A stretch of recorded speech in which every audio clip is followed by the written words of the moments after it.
Fajčenie je fakt zaujímavá vec. Všetci vieme, že je to drahé, smrdí to, ničí to zdravie a aj tak si milióny ľudí každý deň zapália. Prečo to robia? Prečo je ťažké zbaviť sa tohto zlozvyku? Poďme sa na to pozrieť. Psychológia a návyky.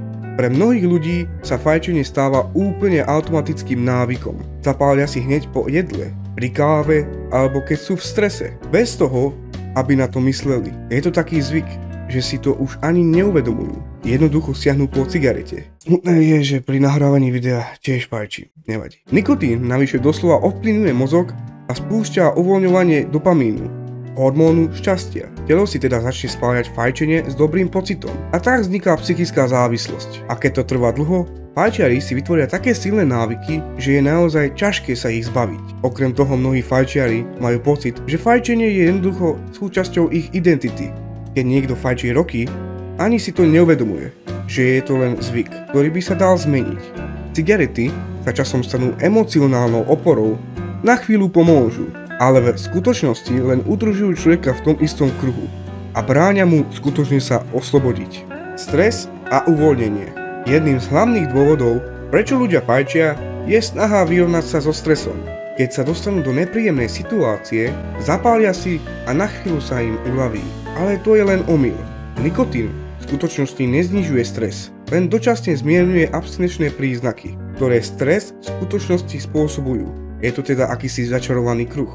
Keď si niekto zapáli, na niekoľko minút sa cíti uvoľnenie, pretože v mozgu prebiehajú chemické procesy, ktoré mu dodávajú pocit pohody. Keď však nikotín začne vyprchávať, dostavia sa príznaky, ktoré spôsobujú stres. A tak si človek opäť zapáli, aby sa ho zbavil. Jednoducho začarovaný kruh, z ktorého je naozaj ťažké sa dostať. Mnoho ľudí si myslí, že cigareta im pomáha zvládať ťažké situácie, ale v skutočnosti je to len falošný pocit. Existuje mnoho zdravších spôsobov, ako sa vyrovnať so stresom. Napríklad meditácia, dýchové cvičenia alebo fyzická aktivita. Tieto veci skutočne pomáhajú, bez toho, aby vám spôsobovali závislosť. Sociálny aspekt. Fajčenie sa často spája so spoločenskými situáciami. Mnohí ľudia začnú fajčiť pod vplyvom priateľov alebo kolegov a cigareta sa pre nich stane spôsobom, ako sa prispôsobiť. Niektorí majú pocit, že fajčenie im pomáha budovať vzťahy a udržiavať kontakty.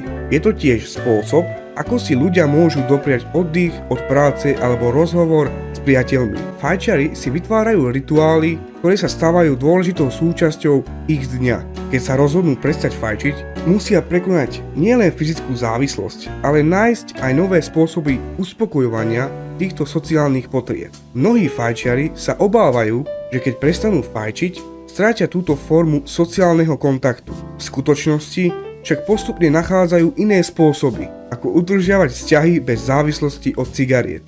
Závislosť na nikotíne. Závislosť od nikotínu je jedným z hlavných dôvodov, prečo ľudia stále fajčia. Nikotín pôsobí ako stimulant, aj relaxant zároveň. To spôsobuje silnú závislosť. Keď sa dostane do krvného obehu, rýchlo pôsobí na mozog a vyvoláva krátke pocity potešenia a úľavy. Keď však hladina nikotínu v tele klesne, fajčiar začne pociťovať podráždenosť, úzkosť, nesústredenosť a dokonca depresiu. Tento cyklus núti ľudí zapáliť si ďalšiu cigaretu, aby sa zbavili nepríjemných pocitov. Okrem samotnej závislosti zohráva veľkú úlohu aj samotný akt fajčenia. Mnohí fajčiari si užívajú pocit, keď potiahnú a vyfúknú dym. Tento vizuálny a fyzický aspekt im dáva pocit uspokojenia, akési rituálne upokojenie. Pohľad na dym pohybujúci sa vzduchom, samotný akt vdychovania a vydychovania má na niektorých ľudí takmer hypnotický účinok, čo dodáva závislosti ďalší rozmer. Mnohí fajčiari, ktorí sa snažia prestať fajčiť, siahajú po náhradách, ako je žuvací tabak alebo obyčajné žuvačky, aby mali v ústach niečo, čo nahradí cigaretu. Tieto náhrady pomáhajú obmedziť nutkanie fajčiť, ale často nenahradia úplný komplexný zážitok, ktorý fajčenie prináša. Preto je odvykanie od fajčenia také ťažké. Telo doslova potrebuje dodatočnú dávku nikotínu, aby sa cítilo normálne. Úspešné odvykanie si často vyžaduje nielen silnú vôľu, ale aj podporu náhradného nikotínu alebo odbornú pomoc. Vplyv reklamy a médií. Aj keď sú dnes reklamy na tabakové výrobky obmedzené, v minulosti zohrávali obrovskú úlohu pri budovaní kultúry fajčenia. Filmy, televízne programy a dokonca aj sociálne médiá často zobrazovali fajčenie ako symbol štýlu, rebélie alebo úspechu. Mladí ľudia sú najviac náchylní na tento vplyv, keď vidia svoje obľúbené celebrity alebo postavy fajčiť. Môžu si vytvoriť podvedomé spojenie medzi fajčením a atraktivitou či popularitou. Aj keď sa dnes fajčenie vykresľuje negatívne, jeho historický obraz v kultúre stále ovplyvňuje rozhodnutia ľudí začať fajčiť. Preto je prevencia a vzdelávanie kľúčové, aby sme mladých ľudí naučili rozpoznať tento vplyv. Rodinné a kultúrne prostredie. Ak vyrástate v prostredí, kde fajčí veľa ľudí, je dosť pravdepodobné, že sa k tomu pripojíte aj vy. Deti, ktoré vidia svojich rodičov alebo súrodencov fajčiť, si často tento zvyk osvojia ako normálnu súčasť života. V niektorých kultúrách sa fajčenie považuje za spoločensky priateľné a dokonca očakávané. V niektorých krajinách alebo profesiách je to bežné a považuje sa to za niečo, čo patrí k dospelosti alebo pracovnej kultúre.